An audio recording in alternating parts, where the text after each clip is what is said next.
The Bearskin by David Klotzkin. This happened in the town of B many years ago. Count Kutsinov's most prized possession was a tattered bearskin. He had been on watch over the wounded soldiers, and he told how the bear had come, hungry, growling, stalking about in midwinter when it should have been hibernating. Kutsinov had stood his ground and with one shot,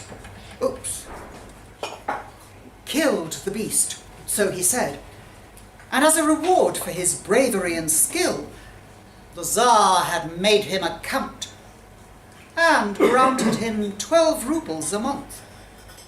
And as souvenir of his brave deed, he had taken the bearskin and had it tanned. His second most prized possession, far beneath the first, was his wife, Elena. He found her in St. Petersburg while collecting the coat of arms that the Tsar had granted him. The heraldist had painted a black bear, teeth showing, stark on a snow-white field. After the newly minted count picked it up, he went for a drink to celebrate. Within the tavern, Elena was cooking and serving steaming buns filled with beef and mushrooms. "Care for some piroshki, sir?" She smiled at him. "It's count, not sir," Kutsinov said, and displayed his new coat of arms for her to admire. The bear's snarl and long teeth were frightening to look upon, but the Count himself, with his fine uniform and thick grey moustache, was quite another matter. She'd given him 2 piroshki and many glasses of beer, which cost 5 kopecks out of her pay. One thing led to another, and they were married in St. Barnabas Chapel the next day, before leaving for his house many miles west. The Count said nothing as the cart bounced along, drinking now and again from a bottle, which he did not offer to his new bride. Elena looked at the horse and the cart, the trees, and her husband. "How lucky I am married to a count." She imagined how grand the house must be, how many servants she would have. The Count's house sat between the woods and the town. It had only 2 rooms. In the main room, the bearskin lay before a pot-bellied stove, and against the wall was a hand pump and a wooden table and chairs. The other room was tiny, with only a mattress made of feathers and straw. Narrow windows let in light, holes in the ceiling let in rain, and the gaps in the walls let in the bitter north wind. The Count proudly hung his coat of arms over the wooden table. "Oh, not really a count," thought Elena. "A husband, just the same." After they arrived, he drank for hours and then staggered to the bedroom. Elena cleaned the glass and wiped up the vodka sloshed over the wooden table, then followed, shy and eager, after her new husband. Inside, he sprawled from one end of the mattress to the other. His rasping snores were deafening in that cramped space, and the smell of cheap vodka and old piss made her eyes water. Elena's stomach turned, and she slept on the bearskin in front of the pot-bellied stove instead. The skin had been poorly tanned, with the eye sockets left empty. The fur still carried the faint animal musk. Nonetheless, there she slept, dreaming of the forest. In her dream, she was a bear, savouring the taste of berries, the rank odour of rotten fish.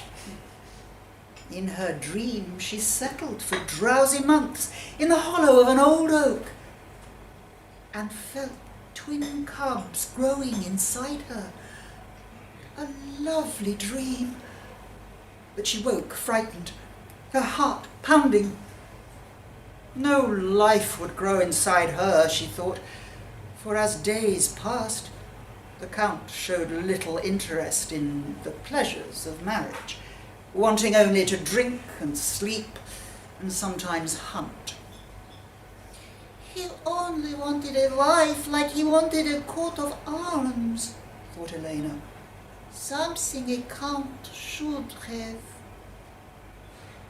The man Kutsinov had been tolerated in town, but Count Kutsinov's feet didn't touch the earth, and he talked only to the doctor.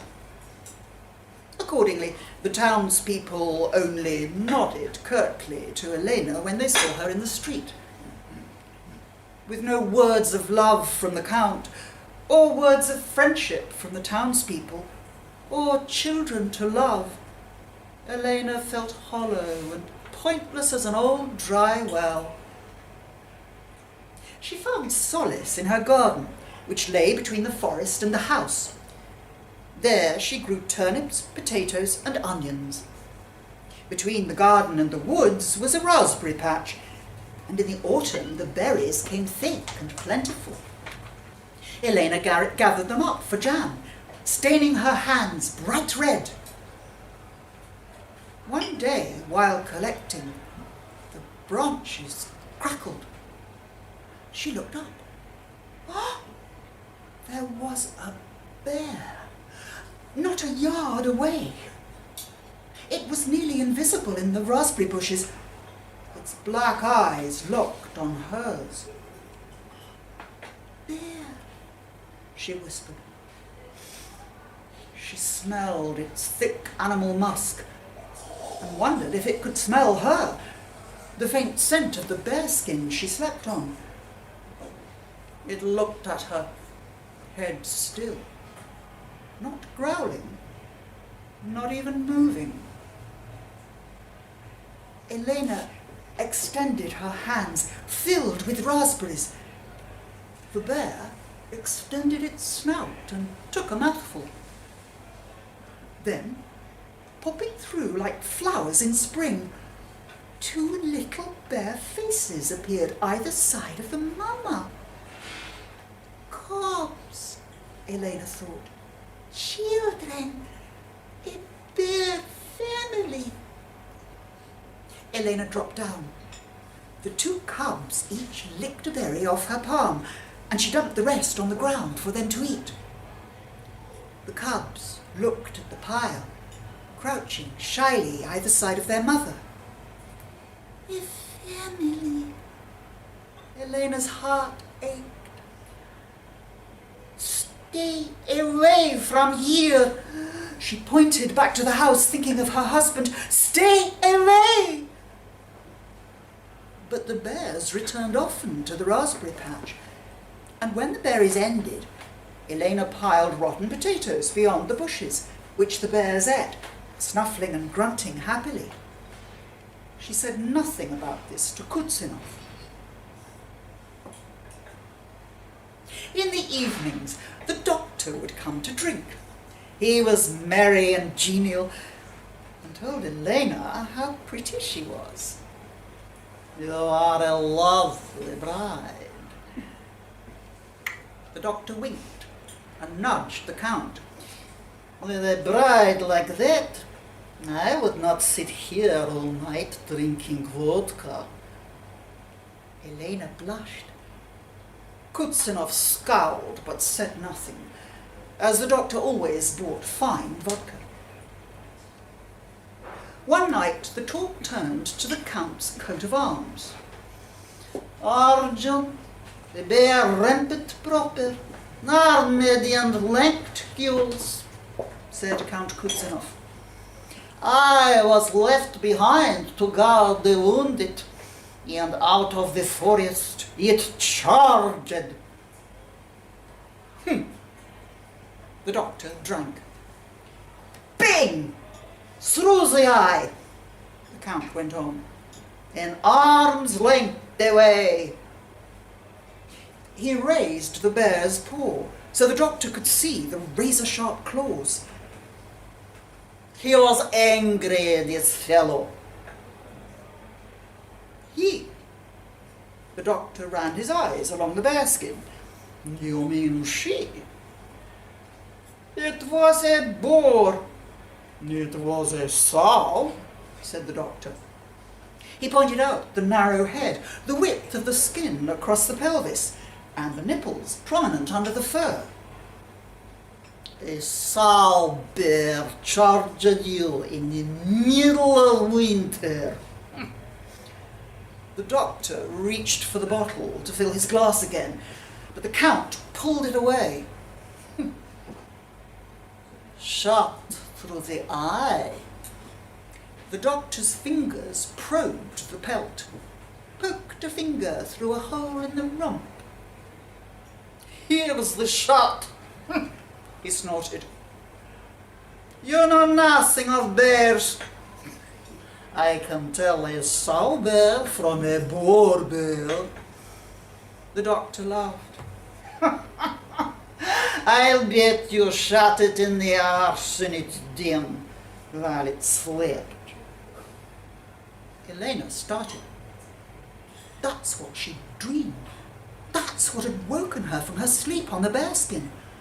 A bang, a burning pain, a glimpse of her husband, younger and not yet a count, above her with a rifle. The Tsar made me a count. The soldiers were witnesses. A bottle of vodka, the doctor snorted. For two, they tell the Tsar you'd beat it to death. 100 rubles, you can't shoot another bear before the start of winter. Done. The Count stood, red-faced and angry. The doctor laughed and gave Elena a wave as he departed. The Count staggered off to the bedroom with the rest of the bottle, while Elena paced. Bet was impossible. The Count drank the Tsar's 12 rubles every month. They saved nothing. If he lost, they could never pay. And if he won, if the Count discovered the bear family in the garden... Early next morning, while the Count snored, she donned her coat and walked to town to see the doctor's house. It was freezing. The doctor is kind, she said to herself. The Count was drunk. He'll understand. He'll take back the bet. Good morning, Госпожа Kutsanova. The doctor's office was snug and warm and bright. Is something troubling you?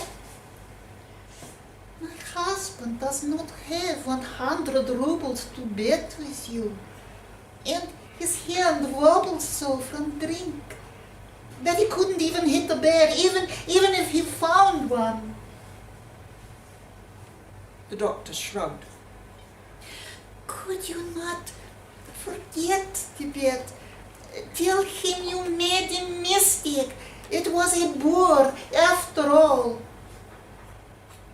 Your husband is a liar. It will teach him a lesson. The doctor would not be persuaded, despite Elena's pleas. Could I buy back the bet? Elena said at last, removing 3 rubles from her dress, all the money she had, thinking of her bear family and what her drunk husband could do to them. 3 rubles? The doctor laughed. When I fix a broken arm, there is 3 rubles. Please, господин doctor, Elena said. He hasn't a kopeck. We will be a laughing stock. He has nothing. He has you, said the doctor, eyes lingering on her long hair. Her stomach churned, a wave of terrible doubt, but she said fiercely, the Count will not permit. We'll see. The doctor laughed. Why would he not share a horse he doesn't ride? She yanked away and found herself back on the street. The doctor had seemed kind, a gentleman. But what gentleman would take advantage of her desperate need? The cold north wind numbed her down to the root. The Count was awake when she returned home, pulling on his boots. Where have you been? She could have said the garden. She could have said anything, but the question came suddenly. I've been to town to see the doctor. That lecher. The Count growled and ripped her coat off her. You'll stay here and make ready to skin a bear. The Count's eyes were red. He was already drunk. He'll talk of the doctor later. He stomped off into the snow, carrying his rifle and her coat. She tried to follow, but the wind had her shivering in moments. She returned to the house and wrapped herself in the bearskin. 1 bear killed, 3 lives lost. The cubs couldn't provide for themselves. She waited, breathing in the bear's scent, the minutes becoming hours. Then came a bang from the forest. My children! My children! She clutched at the pelt. No! She stood, bearskin draped around her, so long that it trailed like a cloak. The bears, she thought, and staggered outside into the garden. The wind whipped the snow, making it impossible to see more than a few feet ahead. The bearskin dragged behind, leaving a shallow trench in the snow. Then the trench vanished as she donned the bearskin complete. She lined up her own eyes with the empty eye sockets and set her feet into the paws. Her long hair became fur, and her nails, ragged and ripped from digging in the garden, became claws, long and curved and sharp. Then, Elena no longer. It was bear prints in the snow. First, close together and tentative, and then broad and heavy, a running bear heading into the woods. The Count was found in the forest, head crushed like a smashed melon from a bite. Before him, under the trees, a sow bear shot through the shoulder. But in the snow, heading away into the deepest part of the woods, prints of another bear and 2 cubs. Elena was never found, nor was the bearskin. The Count's house still stands vacant. The superstitious peasants want nothing to do with it, though no one has informed the Tsar of Kutsinov's death, and the postmaster happily spends the 12 rubles every month.